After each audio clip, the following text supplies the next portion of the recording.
Hello and welcome to the June webinar presentation by the Underground Construction Association Young Members Group. My name is Erin Clark and I'm one of the 3 members of the UCA of SME Standing Committee for the UCA Young Members. I'm the Professional Development Chair and I'm joined by Anthony Bauer, the Chair, and Shannon Goff, the University Outreach Chair. A lot's been happening with our group, so I'd like to run through a few items before we kick off today's webinar. First, for those not familiar with our group, or just recently heard about us at RETC, the UCA Young Members are a group of professionals and students of all ages with a common interest to grow and develop the population of engineers and construction professionals under the age of 35 within the underground industry. Throughout the year, you can join us for monthly webinars and join our group by becoming a member to our website community at community.smenet.org/UCAYM. You can see the website at the bottom of the page here. 2 weeks ago at the RETC conference, we hosted a networking event for students and professionals aged 35 years and under. And next year at the WTC in San Francisco, we're going to host another similar event. You can join us for our monthly webinars on the last Wednesday of each month.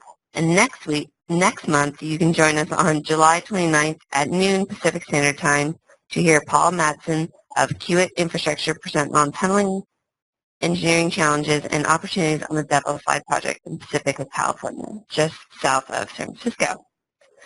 As always, you can register for the next month's webinar on the events page of our website.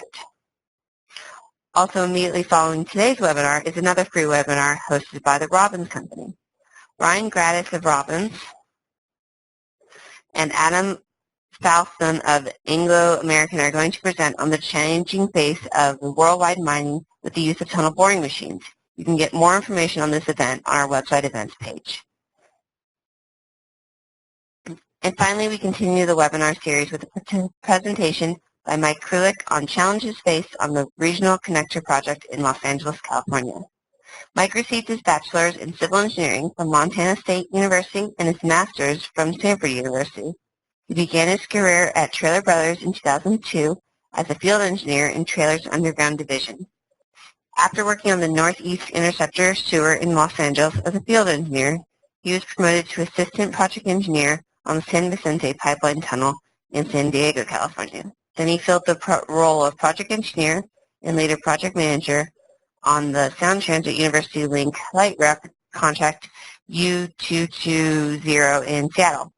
His most recent role is the design build coordinator in the bored tunnel, cross passages, SCM Cavern, cut and cover Guideway on the Regional Connector Transit project in Los Angeles, California. Mike is also a member of the Trailer Brothers Recruiting Committee, which guides the efforts to hire and retain both recent graduates and experienced hires for the company, very similar to the goals of our group. Mike, thank you for presenting to us today. When you're ready, please share your screen.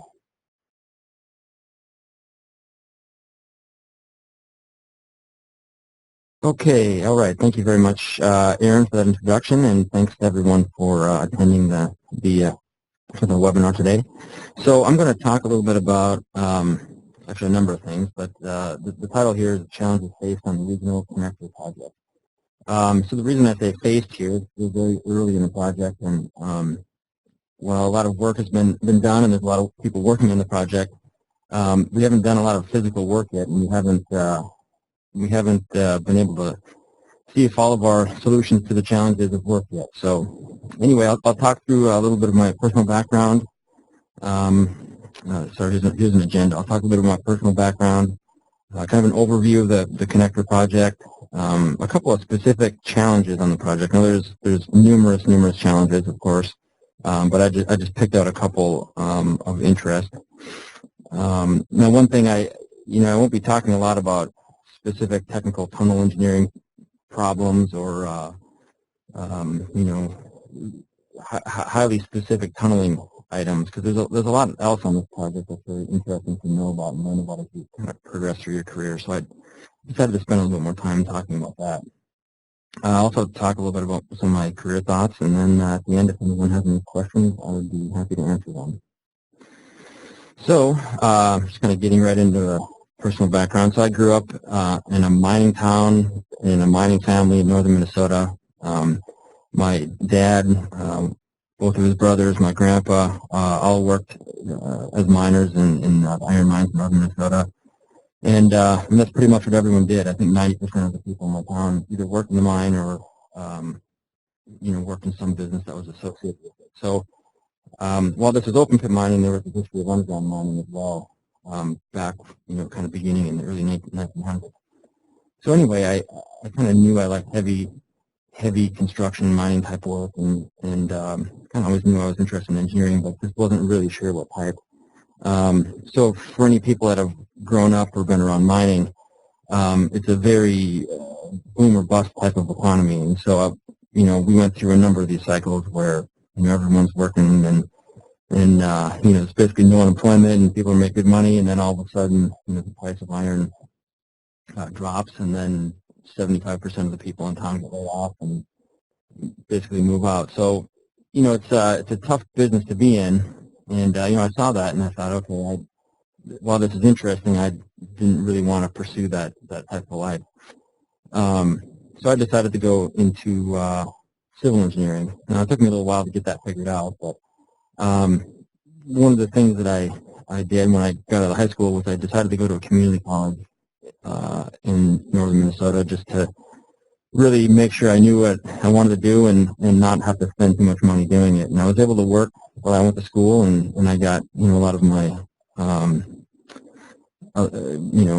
chemistry and physics type courses out of the way before I moved on to Montana State, where I went on to get a bachelor's in civil engineering. And then I went and worked for a couple of years, and I'll talk about that in a minute. But then I decided to go back to graduate school and decided to go to Stanford and got a master's degree in civil engineering, but specifically in the construction engineering and management school. So a little bit about my work history. So of course, everyone in my family was a miner, so I had to go work in the mine for a bit as well. So I was fortunate to get a mine engineer internship for 4 summers. So I would go to school, and then during the summer I would basically spend out in the mine working as a surveyor, explosives engineer, helping design blast patterns and also updating mine maps, doing a little bit of mine planning. It was a very interesting experience for me. But like I said, I didn't want to work in the mine for the rest of my life, and so I decided to try something different when I got out of undergraduate school. I went to work for QA Pacific in Southern Oregon, and ended up putting fiber optic cable in the line or in the ground between Portland and Sacramento. And this is a case I would say it's very important to know what you want to do, but it's also important to know what you don't want to do. And putting fiber optic cable in the ground was something I decided I didn't want to do. So anyway, I decided to move on, and I was fortunate through some very lucky circumstances to get a job for a company called Underground Krulc, which is a very small company, but what they did was build wine cave tunnels in the Napa Valley. So this is really my first underground tunneling experience, and almost immediately I fell in love with it. I knew that that's what I wanted to do. And so I spent a year or so working in Napa, working as an engineer, but then also, working the tunnel as well, and ran some road headers and drove young buggies and shut some shotcrete, and it was an incredible learning experience for me. So I then went back to graduate school, and once I got out of the graduate school, I met my trailer. He came to interview, and they offered me a job, and I accepted it. And so ever since 2002, I've been working for Trailer Brothers in the underground division. So that's a little bit of my big picture work history, and I can talk a little bit more about my work history specifically with Trailer Brothers. So my first job out of graduate school was the Northeast Interceptor Sewer, which was a 6-mile long sewer tunnel in kind of East LA following the Los Angeles River. So I started off as a field engineer and spent a lot of time, actually out on the machines and in the tunnel, and this is where I really got my very strong education on how heavy construction and tunneling was. Later on in the project, we were awarded the Metro Gold Line, and for some of the folks left the MEAS project to go to the gold line, and so I was promoted to project engineer, which was kind of my first experience actually managing other people, which was certainly an eye-opening experience. The Northeast Interceptor sewer finished up. It was a really successful job. I think we came out of it pretty happy. The city of LA was pretty happy, and I would say overall it was a pretty good experience. So then we were awarded about the same time. There's a gold line, the San Vicente Pipeline Tunnel, which is a 11-mile long water supply tunnel in North County, San Diego. And so I started that project as the assistant project engineer, kind of in charge of the project engineering for there's an SEM section and also a couple of digger shields. So I worked on that for about 2.5 years or so, and that was very, very challenging project. About a quarter of the way or a third of the way through the project, I actually ended up moving to New Mexico, which I'll talk about here in a little bit, and just working as an estimator at home for a while. And that was also a completely new experience for me. I didn't have anybody really working for me, or I was kind of on my own, but I was doing a completely different type of work in the construction business that was, to me, very interesting also. Then about 2009, we got quite a bit of work again, so the Queensboro Tunnel in New York, but then we also were awarded the Wisconsin University Link UT20 project in Seattle. And so I was asked to be the project engineer in that job, and I accepted and started off for about the first year as the project engineer, and then about, like I said, a year into the project, so I was made the project manager, which was probably the biggest jump in job duties in my life, between being kind of the chief engineer and then becoming the manager of the project. It was completely different set of problems and in a very different way that you had to approach your job, I would say. So it was a little bit scary at first, to be quite honest, but in the end I looked back on it and it was a very good, probably the best learning experience I've ever had. And now I'm back in Los Angeles, working as a graduate design build coordinator on the Regional Connector. So a couple other corporate responsibilities I have. So I've also worked as an estimator. I've worked writing proposals, and also, like Aaron mentioned, I work on the recruiting committee for our company, and then also do a little bit of strategic planning periodically. So it's kind of my personal background, and well, actually, a little bit more here. Oftentimes what gets lost in what we do is our family, and so, like I mentioned, I've moved a couple times, and one of the reasons I've moved is my wife also has a career where she moves a lot. So she's an engineer officer in the U.S. Army Corps of Engineers. So currently, we're lucky enough to be stationed in the same place, and so she's the district commander of the Los Angeles Corps of Engineers district. And so we're able to live together here, which is great, but it's not always the case, and so that's a challenge to understand when you're getting into this business, that a lot of times we end up moving, and it's not always the easiest thing to do. But luckily, I have a great wife and very supportive, and moving around suits us very well. So, and then additionally, we've got our son Stanley here. You can see off to the side, who he took on pump watch on Christmas Eve in 2012. So we got him down to see his first tunnel before he was 2 years old. So hopefully another future miner there. Okay, onto the project. So the regional connector is, well, you may or may not know that the Los Angeles Metro was spending quite a bit of money upgrading their transit system here in Los Angeles, and so they've got the Crenshaw connector going, the Expo 2 foothold extension, regional connector, West Side 1, West Side 2, are all going on right now, and it's kind of an exciting time in Los Angeles for the tunneling industry. So the project that I'm working on, the regional connector, basically connects the two light rail systems in Los Angeles. I mean, they do connect right now, but they don't connect with light rail service. So on the east side, you've got the Gold Line, and on the west side of downtown, you have the Blue Line and Expo Line. So the goal of the project is, you can see here the dotted black line, is to connect the Gold Line over by the Little Tokyo Arts District Station to the 7th and Metro Station, which is an underground station that services the Expo line, the blue line, which are light rail lines, and then also the purple and red line, which are heavy rail lines. So additionally, it adds 3 new stations to downtown Los Angeles. So it's about 1.9 miles of guideway, and it's a number of different types of guideway. So there's cut and cover construction. There's about 4,500 feet of bored tunnel that we use the earth pressure balance tunnel boring machine for, a 300-foot long SEM Cavern crossover. There's also some U-section to bring the tunnel up to grade, and there's also even a little bit of embankment on the east and north side of the project. And there's quite a bit of track reconfiguration. So you can imagine we're connecting 2 existing light rail lines together, and so there's quite a bit of reconfiguration.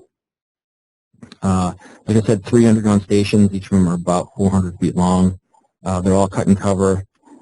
They are, basically in the middle of downtown Los Angeles. I'll show you a picture fairly soon here to show you how congested the area is. It's definitely a challenge to fit the stations in, to run over utilities and buildings and whatnot. So we've also got utility relocations and temporary support. Several of the stations are being built right underneath surface streets that we will excavate down and put temporary road decking over, so all the utilities can be hung from the road decking. Numerous street improvements and reconfigurations and signal modifications, track work, including all the noise mitigation measures. We're going near the Walt Disney Concert Hall and the Cavern School of Music, so very important to keep any type of ground-borne noise to a minimum.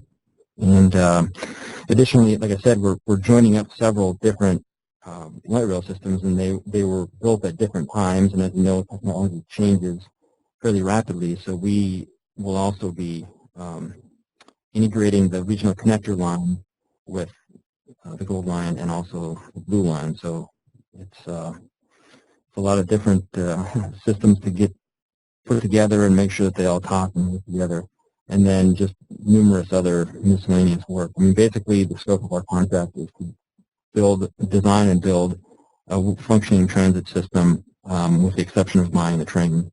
So that's really, it's a wide scope of work.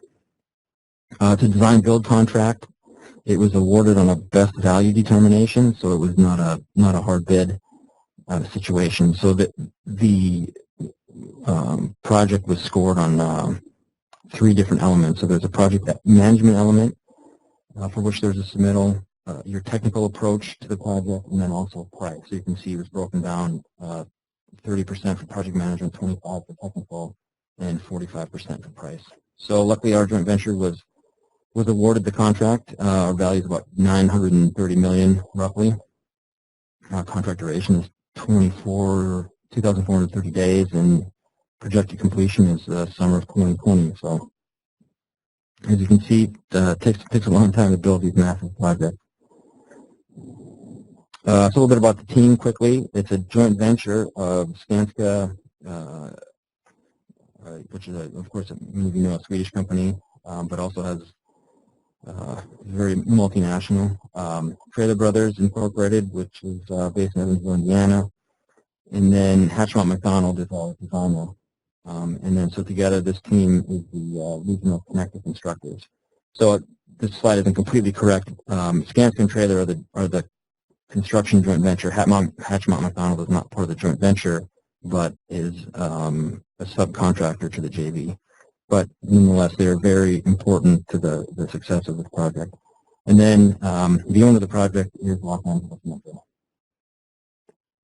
So there's a couple of different, well, there's many different types of challenges in the job. I'll talk a little bit about some of the technical issues that we have facing us, but then also some process issues and also organizational issues that are not always apparent or you don't always think about when these jobs get put together, but nonetheless very important to the success of the project. So this is just a quick little look at what we'll be talking through here. So technical challenges. I took this picture out of my office window yesterday, and it just kind of shows you. I mean, we're right in the central business district of Los Angeles, and it's obviously very congested. And so just in this picture, what we have to deal with subsurface-wise is a number of tiebacks from existing buildings, of course utilities. You can also see the bridges here in the foreground. You can see where the purple dot is. That's where actually the TBMs will follow Flower Street and the black arrow, pull through by the purple dot, and then a cut and cover excavation will continue down where the white arrow is. So you can see that we'll be mining underneath the Flower Street Bridge. I'll show you what it looks like in subsurface conditions here shortly, but obviously very challenging to make sure we avoid all of these different elements. Of course, there's building foundations from all the former construction, and additionally, there's an old transit tunnel, old Pacific Electric tunnel, which is kind of right by the head of the white arrow there. That's been long since abandoned and built over by some buildings, but the tunnel still exists underneath Flower Street. So just a couple quick looks at these issues we've got to deal with. So this is just a quick model of the Flower Street and some of the tiebacks. So there's a number of old foundations, and this doesn't show even a fraction of the tiebacks that are in the excavations. I think there's hundreds and hundreds of them. So the section of alignment down Flower Street was determined to be cut and cover excavation instead of bored tunnel because of this numerous tiebacks, which would be very difficult to remove from the TBM. Here's a couple of quick drawings, and there's one section actually of tiebacks that farther up Flower Street where it just wasn't economical to do a massive cut and cover excavation, and so we had to come up with a solution to make sure we cut some of these tiebacks out of the way and allow the TBM to continue. So on the right-hand side there you can see the two bored tunnels side by side, what they will look like, and then all the tiebacks coming in from the right from the Bank of America building. So this is just a quick little look at some of the things we'd thought about doing. One of them was just trying to take all these tiebacks out from the machine. So we did some layouts and thought about it a little bit. And the problem that you have is, if you look on the left-hand side, is that the tunnel boring machine encounters these tiebacks on a skew, and the tunnel boring machine is round, and it's also very difficult to get out in front of the tunnel boring machine to take tiebacks out. So as you can see, just to take out several lines of tiebacks, you have to stop multiple times to go back in and cut pieces out. And so we determined that this is not the best way to go about taking out the tiebacks. And so we came up with another solution, which is to basically sink a circular shaft and take a number of the tiebacks out with the shaft, but then also mine a small adit, as you see kind of off to the left there, and cut out a number of the tiebacks along the alignment. So this is something that we're currently talking to Metro about, and hopefully moving into final design on. So these are just some of the, I skimmed over this very quickly, but it took months to arrive at this solution. Some of the challenges we're dealing with the existing infrastructure. Oops, sorry. There was so this just gives you a little cross section here of tieback removal and how we plan to accomplish getting these out of the way of the machine. Utilities. So this is a drawing of a utility composite of Flower Street, and so we've been out doing quite a bit of potholing, and this is probably only a fraction of what is actually out there. There's a number of abandoned utilities, and it's incredible how many things can be put in the ground in the same place. So try to think about relocating these utilities or hanging them on a shoring system that looks like this. So this is an example of the First and Central Station. Obviously very complicated supportive excavation, where we have the Y sections of the existing line meeting up with the new line, building a new station, and then also decking over a fairly busy intersection. So these are a lot of the immediate challenges that we're dealing with right now.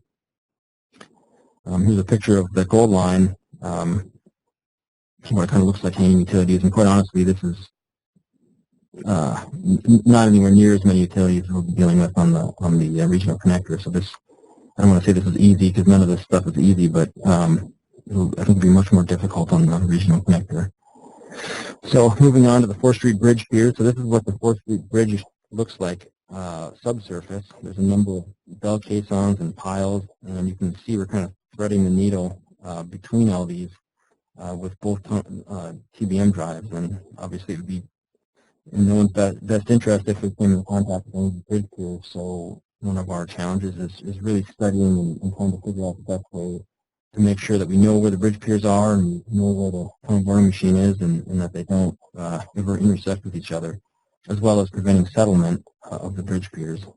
So this is definitely a challenge that we're facing right now.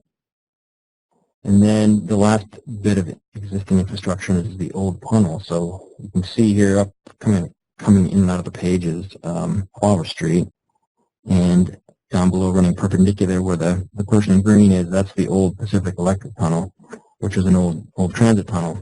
So in order to prevent any issues from the permanent structure, we really need to go in and backfill this tunnel. But they're really, as far as we know, we can't access it because it's been cut off on both sides by some of the existing buildings.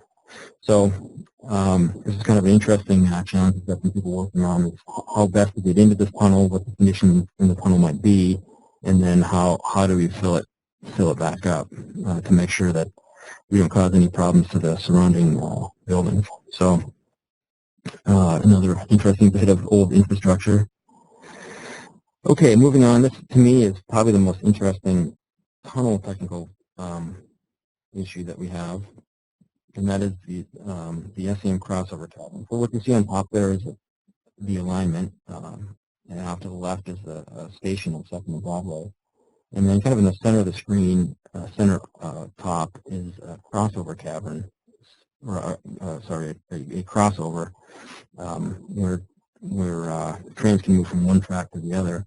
Unfortunately, there wasn't enough room on the surface to be able to build this as a cut and cover excavation, so it was decided to build this as a mined cavern. And you can see there's a couple buildings adjacent to the cavern.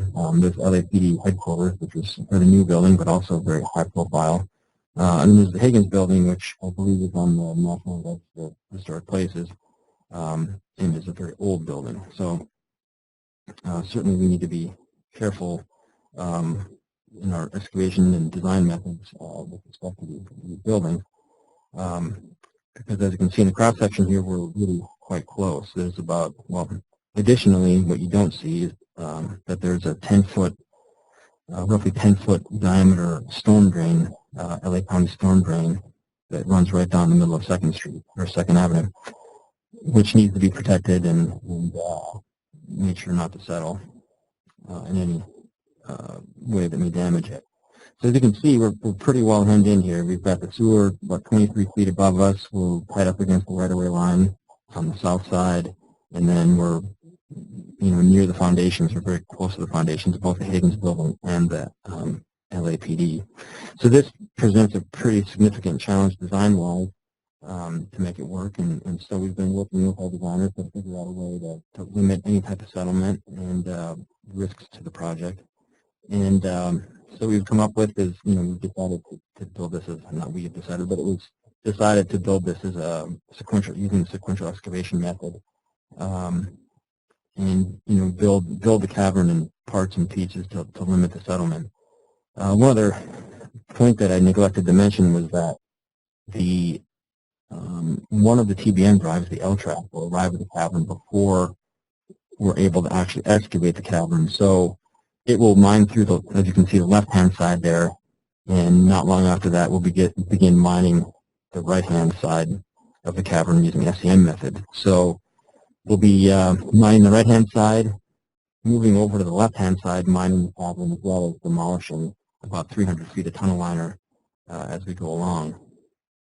And then the second drive of the TBM will come through and hole through into the right-hand side, at the back of the SEM cavern, and then we need to find a way to get it through the cavern, through the station, and then move on. So there's numerous technical construction engineering challenges just in this piece of the work here.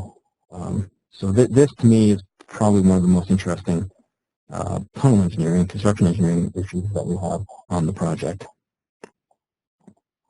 And here's just another kind of a section view of how we may potentially break the headings up and mine the Cavern. Like I said, this is all still in design. We're about 50% design and so on the Cavern. Okay, so moving on to, say, process challenges, and this is not something that you always learn about in school or early on in your career. I mean, I certainly didn't learn this, but there's a significant increase in design build contracting method and underground work. Just to give you an example, 5 years ago, Traylor Brothers had no design build underground work, and we hadn't had any that I'd worked on, and not really any that I can remember. However, today, all of our underground projects are design build. So we have, we're involved in the West Regional Connector, but then also the West Side Subway and the Blue Plains Tunnel in Washington, D.C., all of which are design build. And so this process, while design build is not new, it's new for a lot of people in the underground world. And so that presents challenges in and of its own, in that it requires all parties to kind of change the mentality on how you build the projects. And so some of the potential issues, especially if we're looking from the owner's point of view, who may be used to the design bid build process, where they have basically ultimate control over the design and what they want. By using the design build method, you definitely shed some risk, but then also you do lose a bit of control over the whole process in a way, which leads to potentially not getting what you think they're getting. So I kind of liken this to, or maybe not getting what you want, to graduating from high school and getting a vehicle from your parents, and you really wanted to have a Ford truck, but your dad, for whatever reason, decided he was going to give you a Chevy truck, and while it functions fine, it wasn't really what you wanted. So you're kind of disappointed. So, these are all issues that sound strange, but they're real. And then, of course, there's issues for the contractor, over-analysis of innovation. So I think, design build gets talked about because, now contractors can get involved in increased innovation or different ways of doing things, but that can lead you into a little bit of a problem in that you don't have an infinite period of time to design this thing and build it. So you've really got to keep on track. Same thing with options. So both owner options and contractor options, at some point you have to make a decision and move forward. And so a problem that can happen here is you may think you're designing a station a particular way, but as the project moves along, either the contractor decides they're going to do something different, or the owner wants to do something different, exercises an option, and it can set the design process back significantly, months and months, and have ramifications down the line that you don't completely know or understand at the time, which is the third bullet here, complex interaction between work. So seemingly small decisions can have large ramifications when you are on projects that are very complex, which I would describe the regional connector as. And there's actually an interesting book about this called Normal Accidents. If you want to read about complex projects and kind of how that interacts with safety and failure, it's a good book to read, I think, for anybody in the construction business or engineering business. So these are all pitfalls that you have to be aware of. And then additionally, poor constructability reviews, if you're not aware of how important these things are. So engineers will put together the 60-85% design packages, and it's up to the contractor to do a good job of really spending some time and looking through the design and make sure that you understand what's in there and that you can actually build what is in the design. If you completely neglect these, you can have a very major cost problem down the road. And then design and construction silos. So typically, I would say designers aren't used to working with contractors and not used to being managed by contractors, and construction companies are not normally used to working so closely with designers, and so you can at times get silos, and that leads to multiple problems. One of them is poor constructability reviews and just really not everybody understanding what needs to get designed and what needs to get built and if it can actually get built. So these are all potential issues. And I offer a couple potential solutions for these. You know, there's really no one way to solve anything. But for the owner, you know, loss of control, it's important for everyone to understand that the design bid build process is not the same as the design build process. That you're giving up some control of the process. No longer is your engineer stamping the design, but the contractor's engineer is stamping the design. And so you have to understand that relationship. Now, not getting what you think you're getting. So there's actually a number of fairly good solutions to this, and that is, you know, upfront basis of design reports. So the owner understands what the engineer is thinking and how to kind of design the project.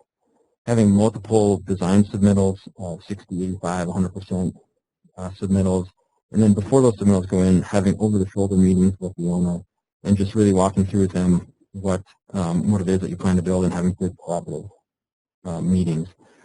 This is a great way to make sure everyone's on the same page.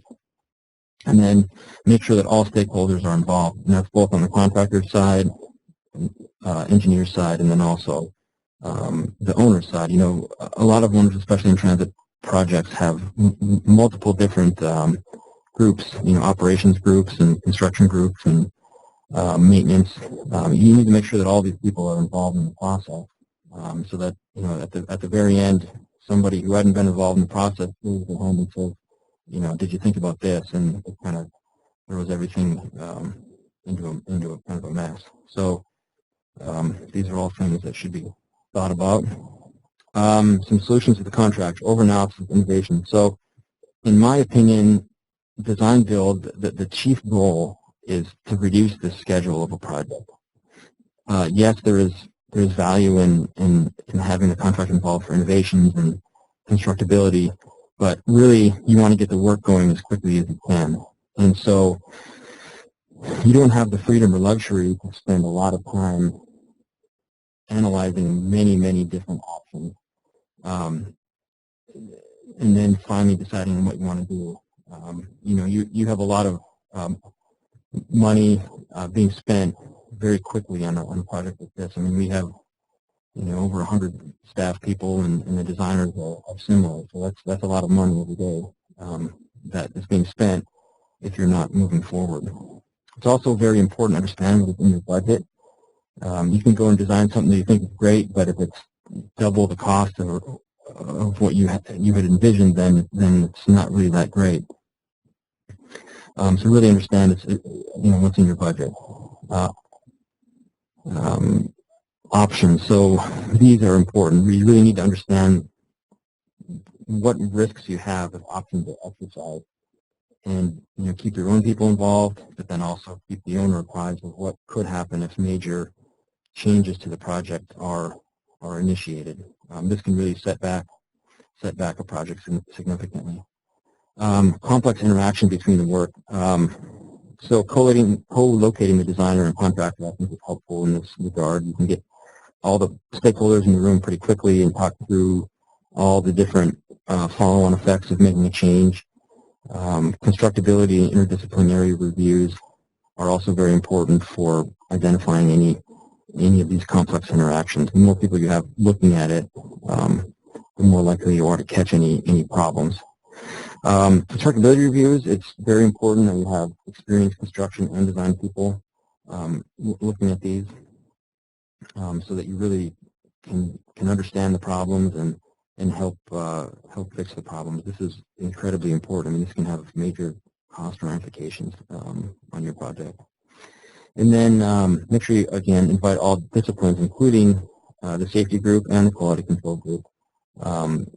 I've found that both of those groups always have great insight, and obviously often have a little different insight into the project, the way that it's designed, than the way us, you know, contractor and engineers do. And then I'd say design and construction silos. experienced design build coordinators who understand the value of getting everyone together and being able to make sure that everyone works together as a team. So now on to some organizational challenges. So this one, merging disciplines and cultures temporarily. I have a statement here. It is vital to the success of the project that everyone works as a team. However, understand that this is what you're up against. Now, I'm sure many of you have heard about various mergers and acquisitions over time. So, big companies will buy small companies, and one of the big problems that they initially have is integrating cultures. Well, sometimes it succeeds and sometimes it fails, but the plan is to integrate a culture and then continue on moving forward. Well, a lot of the joint ventures that we all enter into are, say, temporary mergers or acquisitions in a way, in that there's generally a lead partner and then other minority partners. And so this is something that to really understand. A lot of people work for a certain company because they like the culture, or it happens to match them. It's not necessarily better or worse at any company. It's just different. People have different ways of doing things and different types of organizations. So just to compare and contrast a couple of things here. So for instance, Skanska is a lead partner, and I looked at their annual report. I think it's 2013. They had 57,000 employees worldwide. They've built all types of construction work. They work all over the world. They're a public company, and they have to answer to the shareholders. Now, by contrast, Traylor Brothers has about 220 employees. We work in very specialized areas of construction and not a wide variety, but just a couple very specialized. It's a privately held firm, and the shareholders are the Traylor family. And so these two types of corporations operate very, very differently. And then just within the contracting group, we have a number of interdisciplinary contracting mentalities. So if you've worked in construction a bit or design, you know that heavy civil work and tonal work is completely different than building and commercial work. And it's a bit different than track work and certainly utilities. And then also we have mechanical contractors, electrical, and systems contractors. And so getting all these mentalities to work together and understand all the problems that the other one has is definitely a major challenge. So talk a little bit about the designer. So our designer executive is Heffron McDonald, and they're also a joint venture in a way, or kind of an integrated company. They're formed from two multinational engineering firms, Hatch Incorporated and Mott McDonald, and they have, obviously they're fairly large as well, 2,700 employees. And on our project, they have folks drawn from all across the world with great experience and seen and done a lot of things around all over the world.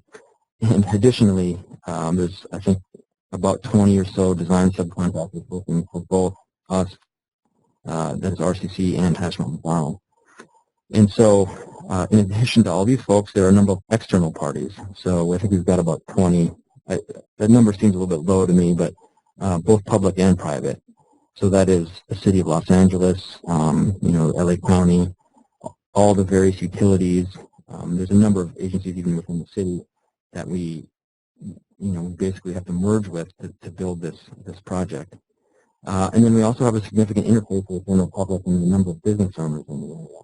So organizationally, it's interesting. We basically have to take this massive group of people coming from different backgrounds, engineering-wise, contracting-wise, company-wise, put them all together, and in a very short period of time become a cohesive group and start building a very complicated construction project. And so it's a massive undertaking. And I just put a couple thoughts on here to consider. I mean, there's many ways to deal with all these things, but one thing I think is important is disseminating information, which is, it's obvious, but you have to do so in kind of a thoughtful way. That is, there's so much information available these days that you really have to make sure that you're not overloading people with it. So you've really got to make sure you focus your meetings, focus your correspondence so that the people that really need it can be involved, but you're also not wasting other people's time. Keep people moving forward, and sometimes even a bad decision is a good decision just because you're actually progressing the work a bit. It's very important to just not have large groups of people waiting for information or waiting for someone else to do something. You've got to keep moving forward and trying to solve problems. Investigate issues. Don't assume things. So, this was kind of like the the game you played in grade school where you whispered a word into somebody's ear, and by the time it came back to you, it was a completely different word. So when you're in large organizations, you may hear somebody was planning to do something, and if you just assume that information is correct without really running it to ground, you could end up in some significant problems. So it's very important to investigate any issues that you have. Don't make assumptions. Make sure you have the true facts. And then lastly here, understand why people act the way they do. So coming from a private contractor, we have very minimal reporting need, regulations or audits and that type of stuff. I mean, certainly we have them. There are some laws, but compared to a public agency or a public company, our reporting rules and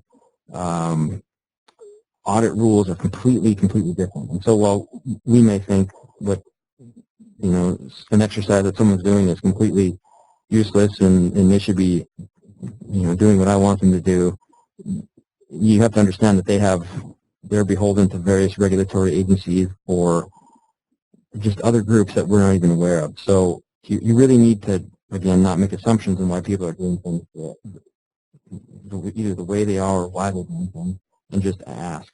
Same thing with designers and contractors. So the contracting mentality is basically just go out and get things done as quickly as possible and do it safely and try to make some money at the same time. And so we're used to oftentimes maybe designing up a simple beam or connection or something, having someone build it in the shop, and then 4 hours later we're putting it in the tunnel. Well, and then we can't understand why it takes a designer so long to design a beam. Well, I'm not giving designers a hard time, but you have to understand that designers are putting their name on it. They're stamping the designs, and they have much more liability and oversight that's required than what contractors have. And so you have to understand that there's quality control processes in place, and you have to, you're not going to design something in the afternoon and you'll have it tomorrow morning. So these are all the things that people need to understand as they go on through their career. And then also regulations. You really cannot take these for granted. It's very important to know and understand safety rules and local regulations, environmental regulations. It's very important to keep yourself out of any type of issues, even though you may not intentionally do anything. So anyway, these are just some of my organizational thoughts. There's, of course, many more, and people write books about this. So there's a lot to study, but it's just, I want to kind of let people in on some of the issues that we have. And then lastly, just a couple of career thoughts. So I broke it down in a couple of different areas. So technical career thoughts. So I think it's very important to understand the fundamentals of your engineering discipline. That is, if you're a designer, I think it's important for you to know how things are built. That doesn't mean you have to go work for a contractor for many years, but just take interest in how things are built, especially if you're working on a project. Make sure you go out and actually see how things are built and understand the problems. And then contractors, in my opinion, really need to be able to know how to perform calculations and understand the technical and regulatory issues that designers have to deal with. I mean, to me, if you're a civil engineer, you got to be able to design a simple beam, do pump and pipe flow calculations, understand geotechnical engineering, that type of stuff. It's not particularly difficult, but you really need to fundamentally understand the engineering in your discipline. Gather diverse experience. So interestingly, people ask, they say, okay, if you're working in tunneling, aren't you worried about working in such a specific industry? And so I've been involved in SEM tunnels and rock tunnels and rock TBM, drill and blast, and earth pressure balance machines, and some of our folks in our company have also built story tunnels. And so all the different types of tunneling are so different from each other that it's important just to gather all the diverse experience that you can on different types of methods. They're very different. It's not just, there isn't just a tunneling business. It's a widely diverse business. And as you see now, a lot of the projects are large integrated mega projects. So, for instance, the SR-99 in Seattle, well, yes, they're building a tunnel, but it's also part of the contract to build the roadway and approaches and put all the systems in. The same thing with the projects we're building here. So gather the most diverse experience you can early on in your career. And then, of course, I think everybody says this, but develop your writing skills and develop your speaking skills. Writing is very fundamental to engineering. Even if you're doing calculations all the time, you have to write reports, you have to write letters to the owner, all these different types of correspondence that have to be understood quickly, and they have to be clear. So it's very important to develop the writing skills as you go on. So that's basically, in my mind, just practice. And then also develop your speaking skills. Whether or not you're even if you're not, you don't have a lot of people working for you, just being able to get across what you want to people is very important. So leadership. So don't shy away from difficult problems. There's no shortage of difficult problems, I'll say that. And oftentimes you'll find the solution is not quite as difficult as you thought. And the more times you go through these seemingly difficult problems, the more you seem. I mean, I remember when I first started as the project manager in Seattle. I was nervous about it, and there was a lot of difficult problems that came up, and the first couple months it was very difficult for me. But then towards the end, I found myself much more relaxed and confident every day that, every day there's going to be probably 5 or 6 new things that I had no idea were going to happen that day, wasn't prepared for, but just knew that we could deal with them. And so it's, the more difficult problems you get involved in and around, the more you solve them, the easier life becomes.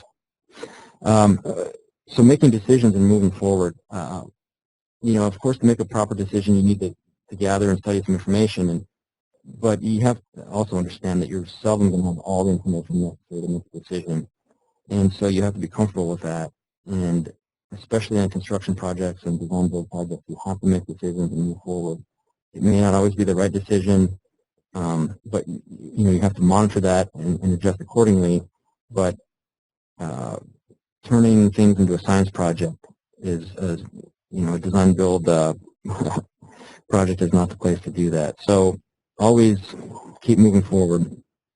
And then this is another thing I've learned is, while the project manager in Seattle, was always get the other side of the story. I mean, I remember early on people would come into my office and tell me something, and I would say, wow, that was, I can't imagine why would this person do whatever they did to you, or, whatever the story may be. And I thought, well, I've got to go and discipline this individual, or whatever the situation may be. But then you go and talk to the other person, and of course there's a completely other side of the story. And so I know we've all heard this before, but there's always another side of the story. And before you make any reactions or take any action, make sure that you've gotten all sides of the story. And then last slide here, personal. So be positive. To me, that's just one of the most important things. I call negativity is organizational cancer. I mean, nobody likes to work in negative environments with people that are unhappy every day.